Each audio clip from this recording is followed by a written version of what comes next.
Alright, ready? Okay. Hello everyone, my name is Akil from Pinkhead Music Record and Pinkstatic Magazine. And today we have My name is Mugi, and I'm from Sonic Entropy. yeah,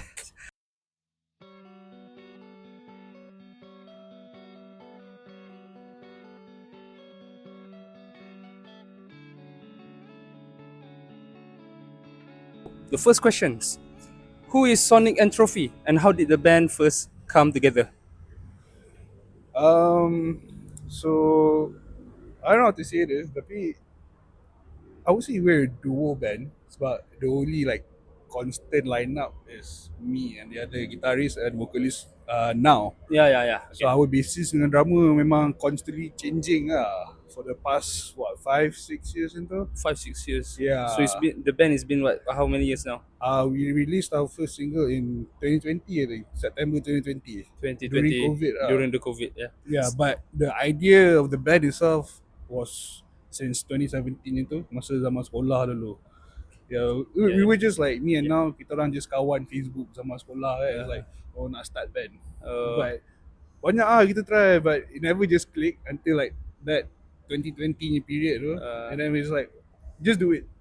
Just make one song, release it and see where it goes. so it's a virtual band using interface and a record and then send it Yeah. to somebody to mix it Yeah, all. yeah. Fair. Actually, that interesting fact is that on our first two singles, kita orang pakai like actual drums, but Workshop drums. it wasn't. None of us recorded it. It was some guy from Poland ke Hungary. So the cerita dia is that my friend now ni, Okay. he was in a Discord Okay. with like a fan Discord of a Japanese band lah. Okay. So he just asked around siapa nak buat kan, and then this guy's like okay, and then so this Polish ke Hungarian, I forgot because there's two guys. The Polish guy played the drums, and then the Hungarian guy mixed the record. So Oh. kira international collaboration kah? The next one. The next question is going to be, where does Sonic Entropy comes from? The name itself. Oh, so I'm a fan of Sonic Youth, so that's where Sonic comes. And then Sonic is like sound, and then entropy. You know the concept of entropy? It's like energy shit ah. Yeah, so why don't you explain it for the listeners yang tak seberapa nak faham? Dia macam ni konsep dia is like macam every energy in the world will slowly culminate into like one point and then boom. Something like that. Something like that. Okay. Yeah, entropy. Yeah. So Sonic and Ahmad Trophy. So the goal is Sonic. Or like the entropy is Sonic. Sonic is the entropy. Okay. Ah. So I'm guessing that's how the name relates to the math rock punya genre. Yeah, the sound. So we aim for that kind of sound. And another reason is that me and now we're both like massive Japanese music fans, and nama orang selalu bullshit though. Yeah, fair. Yeah, just random English words, right? Yeah. So it makes sense. So the next one, how would you describe your sound to the first time listener? Oh, that's a bit hard. Yeah. But like you said, right, math rock, right? But I don't really think kita orang math rock. It's just like a hodgepodge of everything we like. Apa yang kita dengar semua, some of the elements kita macam interpret balik semua. So it's not like macam one sound. Macam sometimes dengar lagu baru, I like the way they approach this sound. So let's try to recreate in my own way. Okay. So tak restrictive sangat lah.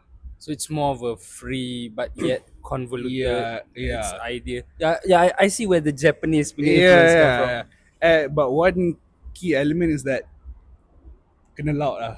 Kena Like yeah, fair. at one point of any of the songs kena macam macam Yeah. off the walls. Yeah.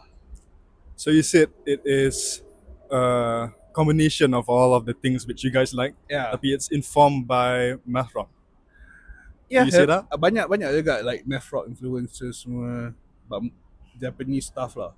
Rock, J-rock, Yeah, J-rock, J-pop. Yeah. Cool. Yeah. Don't forget to check out their band. Okay, next question. What bands or artists influence Sonic and Trophy? the most early in the early days? Early days, there's this Japanese band called Asian Kung Fu Generation. Yeah, yeah, okay, okay. Yeah, Yeah, buat listen lagu to it. Naruto semua. Yeah, kan. yeah, yeah, yeah. That was like a very heavy influence on the early days lah, because like itu yang buat me to like pick up the guitar and belajar more constantly, Okay. consistent lah. Sebab I took classes since I was like 11, 12. Oh damn, But guitar. but I never like macam Oh, never really give a found shit that. Oh, okay, fair, fair, Until fair. macam dengar Asian Kung Fu ni like, oh, I want to play like that. So look up the tabs, look up like the playthroughs online kan. And then baru macam actually develop the skills lah. Oh yeah, yeah. Like consciously develop. Yeah, yeah. Before that just subconscious. And then pergi kelas, oh tekan ni, tekan tu. Yeah. So you, it's fair to say that you watch a lot of anime, right? Yeah. Yeah, fair. Okay. I mean, the sentiment itself is actually universal lah, because Yeah. for my story is kind of same as you. I play piano since I was a kid. Never give a shit about it until I listened to the Beatles, and it was like suddenly was everything was like colorful. Now it makes sense. Yeah, Now I get why I play the piano. right. Yeah, sebab ada that emotional connection towards something which you guys enjoy You're kan. not just looking at a sheet macam just main macam tu, Yeah. You're actually engaging like, oh, I sound like, who plays piano? John Lennon Paul McCartney and John. I sound like both. Paul, like, yeah. Yeah, that's cool. Okay, so kita tanya Mugi tadi. What are the emotions yang you guys want to convey through your songs? So Mugi said it was longing. So could you Expand on that. like specifically longing for like a certain, like sentimental, you looking back, longing for a better time, longing for a person, longing for a feeling? Well, it started out with just longing for the time that we had, as in during our childhood, because like we were very influenced by the Smashing Pumpkins, especially one of their songs, 1979, from the Melancholy album. Yeah. And like that song was pretty much the epitome of yearning for lost time, during where you were teenagers, you were having fun. Some of us didn't get the luxury to actually experience that, and it became like it transcends from a feeling of longing for something that happened to a dream of something that could never happen again. That's one of the expressions I try to show in my songs, but it pretty much varies behind the reason why I wrote those songs, why we wrote those songs. Yeah. What was going on during that time? Yeah, what was going on? Like, Because lagu tu like 2021, 2022, 2023, 2024 kan. So it's like there's a year in between those songs, right? So a lot of things can happen. So like the general idea is just longing. Yeah.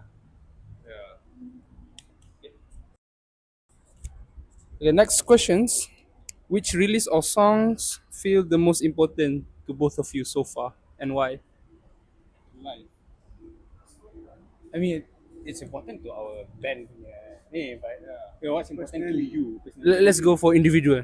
Let's not go for the band. I would say Dusk, but it wasn't like properly released. It was just on our Bandcamp and our SoundCloud. Yeah, I've listened to that. Yeah. I've checked it before. I think because that was when, like, obviously the early parts of a band is like always the most important, because you're forming your sound, you're forming your what you want to present to like your listeners. But when it came to Dusk, it finalized what we wanted to pursue musically. Like, we wanted to write cool stuff. We wanted to write like cool riffs. Wanted to make like ambient songs. Like, that was when I felt like we were the most experimental. And yeah, that release was probably the most important for me. I think it's like Firework Heaven the first song. Because that's the moment I say just fuck it with ball though. I love that mindset, bro. Yeah, because we've been trying since like 2017 and it's like one point it's just like just siap something though. Yeah. And they just put it out. Regardless. Just honest, bro. Yeah. Honest, vulnerable, Yeah. crazy stuff. Yeah. Well, it was like made in like a night or something. It was made in a day, Yeah, a day. And it's like, oh, that sounds nice. Okay. It started with the riff, right? Yeah. The first riff. And then we just roll lah, kept going. Yeah. After that session, one X, and then we Yeah. continued. Because at that point, we weren't even like a full band. No. Drummer and bassist tak ada. We were just two people. Yeah. Okay, so Yeah.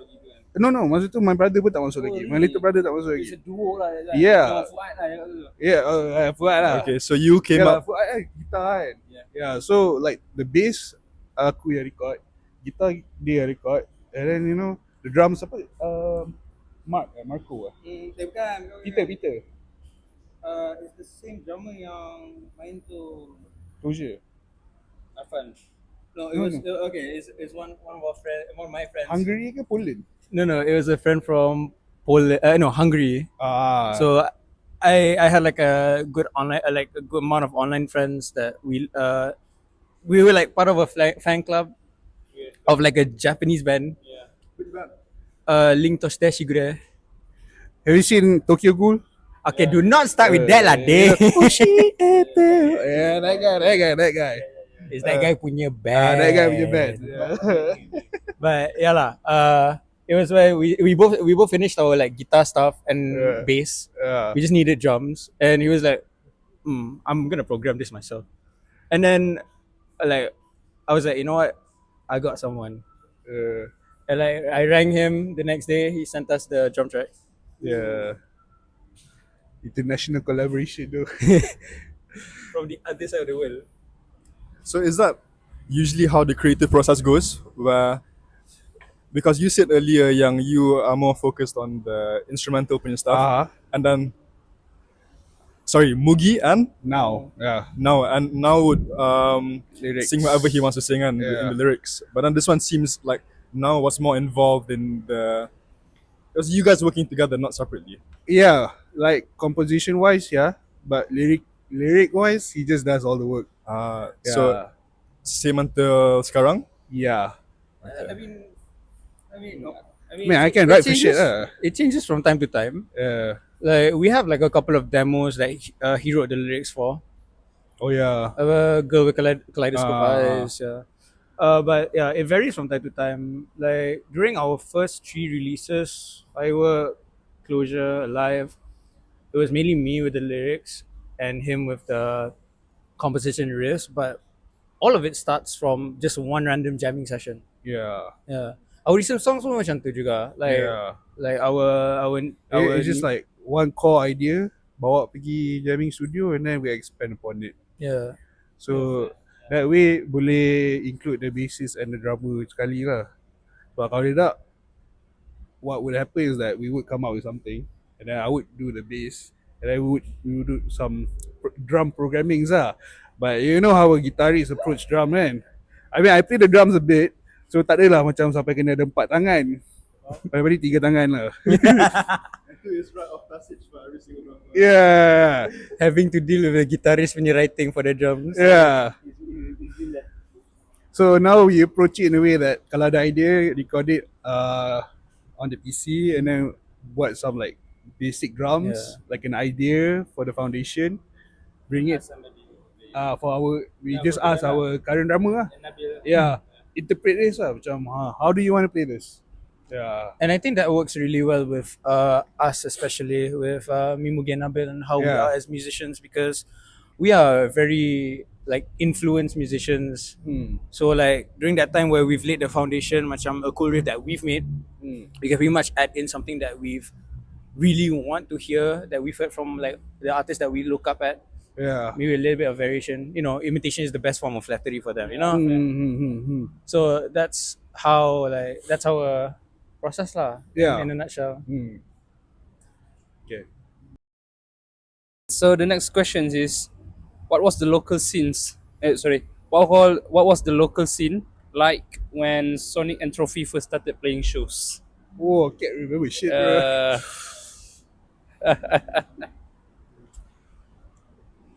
We were like outcasts. I mean sekarang pun like macam we don't like adhere to like a genre like specifically, like kita orang ada math rock elements, ada shoegaze element, right? But we're not a shoegaze band, we're not a math rock band. So kita orang tak tahu nak fit mana. So we just call ourselves alternative. Yeah. Just like that. Because Yeah. like we are general. Siapa nak pala tahu pasal genre kita suka hati lah. Yeah, at the end of the day, for the genre thing kan, it's what the audience makes of it, Kalau kau rasa kita math rock, we are math rock. I remember asking for a friend, Iman in the Woodlands with you, right? I was He's like, right there, bro. he's right there. Yeah. Hey, Iman. Dia pala aku. But basically, I was asking him, what circle would you put my band in? And he's like, I don't know, man. I don't know. So it's unique. It's a bit of this. It's a bit of that. Yeah. I would say yes, but it's like to the point where I wouldn't say it's complex, but it's more or less it's a mishmash of like different things that we play. But I would say we would be. I think at the time we would be more closely related to math rock. Yeah. Because like when we were like properly popularized, when we were properly popularized, Hey, said it again, dude. it was due to life. Yeah, And yeah. because we had like a section that went tit, tit, tit, tit, tit, tit, tit, tit, and at the time we were like, oh, that part is so cool though. Yeah. That part is so math rocky, so to though. So basically whatever goes Yeah. apa yang rasa sedap macam ini best it goes. Tak ada macam we want to sound like this band, so we have to like recreate that sound. Sure, we do want to sound like that band, but in our own way. Yeah. There's a lot of examples of that.